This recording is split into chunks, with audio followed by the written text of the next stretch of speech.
Hello and welcome to your second flipped lecture. Now that we have discussed early America and the American Revolution, we're going to move on to our first government and ultimately our second government. So, the Second Continental Congress was a temporary government which is replaced by our new Constitution. When we think of our Constitution, we always think of the U.S. Constitution. However, we did have one before that, and it was called the Articles of Confederation.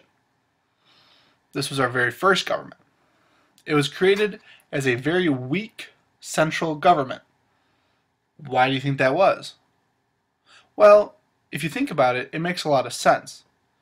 Ultimately, we had just fought against the English crown in order to get rid of a very strong government, and so when we set up our very first government, we didn't want to replicate that. We didn't want to have a similar experience. And so we intentionally made our first government weak. So yes, our very first government was called the Articles of Confederation. Now, the key weaknesses of the Articles of Confederation were the following. There was no power to tax, couldn't raise any money from the states, couldn't enforce the laws of the federal government, they couldn't regulate trade between the states, there was no national court system, and you needed unanimous consent in order to change or amend anything in the original Articles of Confederation. As you can imagine, this made it very difficult for the original 13 states to coexist.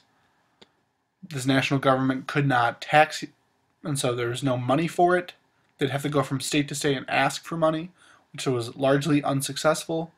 It had no power in the individual states, and so ultimately we were just a collection of 13 different states. We weren't all that very close, and so this caused problems. And because ultimately our national government was too weak, and so what ended up happening was the states taxed one another. They were looking out for only their own interests. So what would happen is, if North Carolina and South Carolina both grew cotton, which they did, North Carolina would sell their cotton for, say if it was $16 a barrel, well, South Carolina would come along and sell it for $14 a barrel.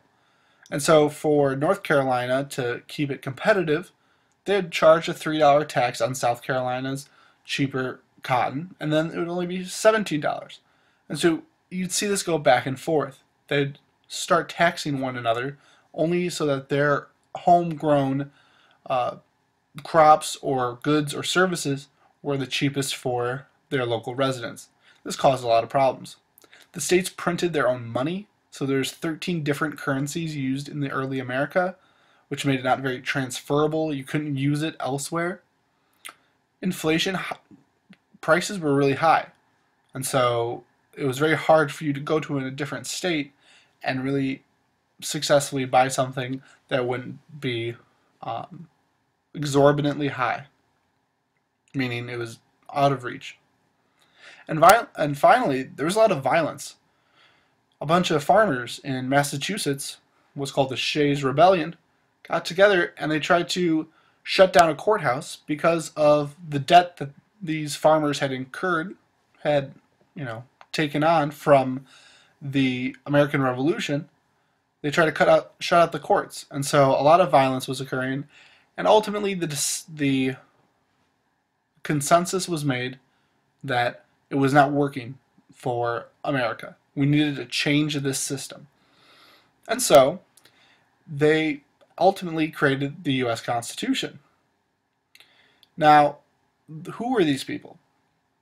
They, the framers, as we often refer to them as, they were all white, they were all male, they were fairly young for the time, 41 years old, they were educated, most of them college educated, they had experience with government, and they owned property.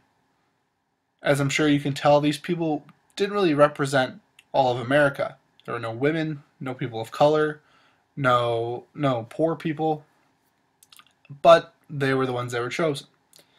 And so when they met in Philadelphia, it was kept secret. Now, why do you think they kept this secret? Well, if you and a bunch of people were going to decide something that was very important, that was going to affect millions of people, you would ultimately want to keep it secret because you didn't want to have people knowing day in and day out what you were talking about. Because if it was made known that, Ben Franklin said this thing on Monday, by Tuesday, if it was not secret, there'd be all this ruckus from other states about what he had said. And so this gave them kind of a neutral place to discuss the Constitution. Ultimately, it kept them free from outside influence. Okay. And so it took them about 4 months to write this Constitution. It's a very long time to be meeting together to make a new government.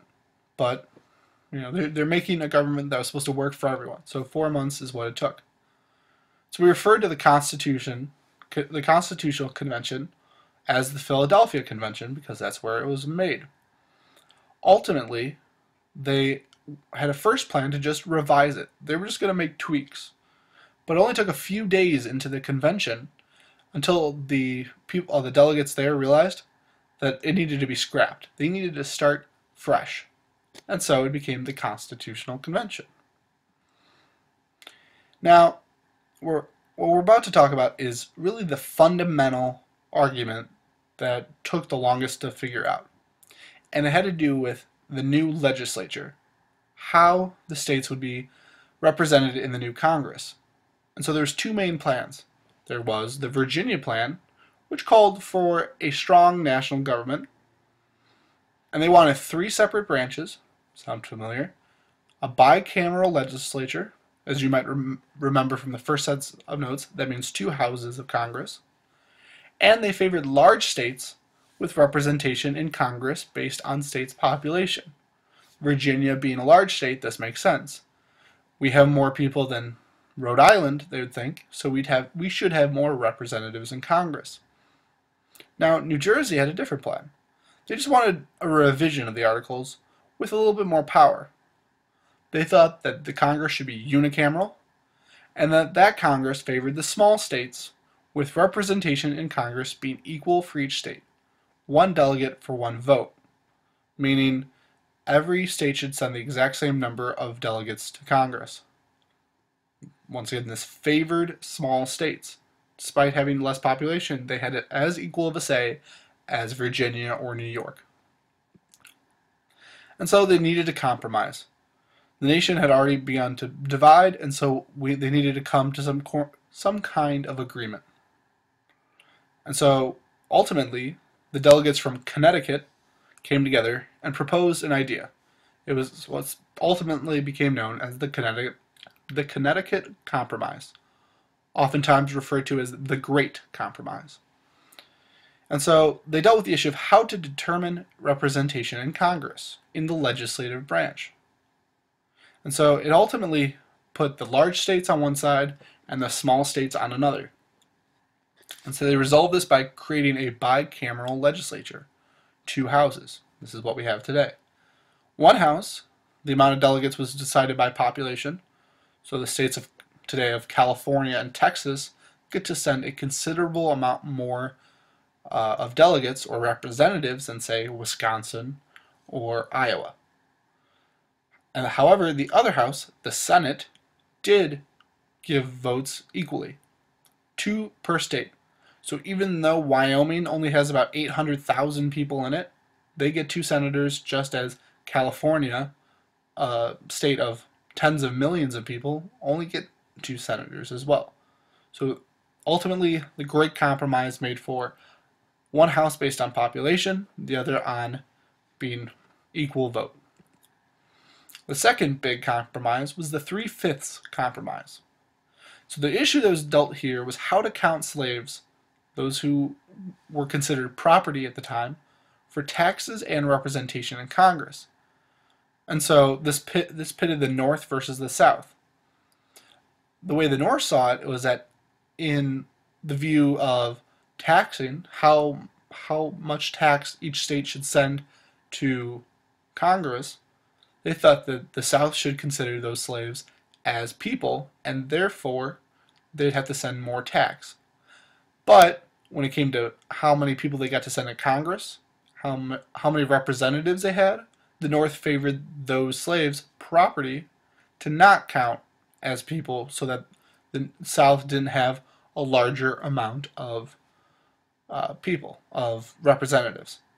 And on the other side, it's the exact opposite. The South wanted them to count as people for the sake of representation, so they had more say in Congress, but they didn't want the slaves to count as real people because they didn't want to get taxed as much. So ultimately, the compromise was called the 3/5 compromise, meaning that every 5 slaves will be counted as 3 people for both taxes and representation, meaning they got a little bit of both. Each side got what they wanted. Then there was the Commerce and Slave Trade Compromise. So this dealt with taxation of exports and the slave trade, which was very controversial. This pitted the North versus the South. So ultimately they said that the national government would be forbidden to tax exports and would not interfere with the slave trade for 20 years. They kind of kicked the can down the road. They didn't want to deal with this. You might ask, why would the North compromise on slavery? Even then, they were against it. Obviously, this later leads to the conflict of the Civil War, but why did they cave on that? Why did they compromise back then? Well, ultimately, they realized that if they didn't compromise, the South would never agree to the Constitution, and they needed the South to agree to it. They knew that the crops that they grew brought a lot of money to the colonies, or the former colonies, and early America, and so they decided, okay, we'll compromise for now, and we'll deal with it later. And that's what they did. So those were the 3 main compromises. The Great Compromise, dealing with representation, the Commerce and Slave Trade Compromise, dealing with slavery, and ultimately the 3/5 Compromise, dealing with slaves for representation and taxing purposes. Ratifying the Constitution. Now that they agreed to a constitution, they needed 9 of the 13 states to ratify it or pass and agree to it before it became law. Out of this, there became the argument of the Federalists versus the Anti-Federalists. The Federalists favored the new Constitution. They argued that you should look to what happened to the nation under the weak articles, that we had a lot of problems and that this was a great solution. The Anti-Federalists were opposed to the new Constitution. Some of their arguments included that nowhere in the Constitution did it mention God, that there were no Bill of Rights guaranteeing rights to citizens. This is very important, because almost every state constitution back then had one. States could not print their own money. They didn't like that they lost that control. And ultimately, they didn't like the increased power of a national government. Their feelings were they had just fought the British over this, and so why would we want to do that? After many heated debates in the states, 9 states had ratified it.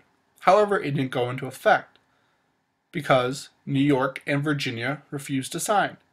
They did so because of the lack of a Bill of Rights. And although 9 out of 13 had ratified, it didn't go into effect. Why? Well, New York and Virginia at the time were the 2 biggest states in our entire country. And so it was impractical to think that we could start a whole new country without our 2 biggest states being part of it. And so the early founders agreed that in the very first Congress that we would pass a Bill of Rights, which we did, and that was enough for New York and Virginia to sign on. And so in 1789, the Constitution went into effect, a full 2 years after it had gotten written. And so what we find out now is, as it was being signed, Ben Franklin, one of the writers of the Constitution, said, "The Constitution was imperfect, but none better could be framed or written," meaning that although it wasn't great, it was the best that was possible at the time. And finally, we have a picture here of the Independence Hall in Philadelphia where it was written. And that is our our national constitution and how it is shaped today. Thank you.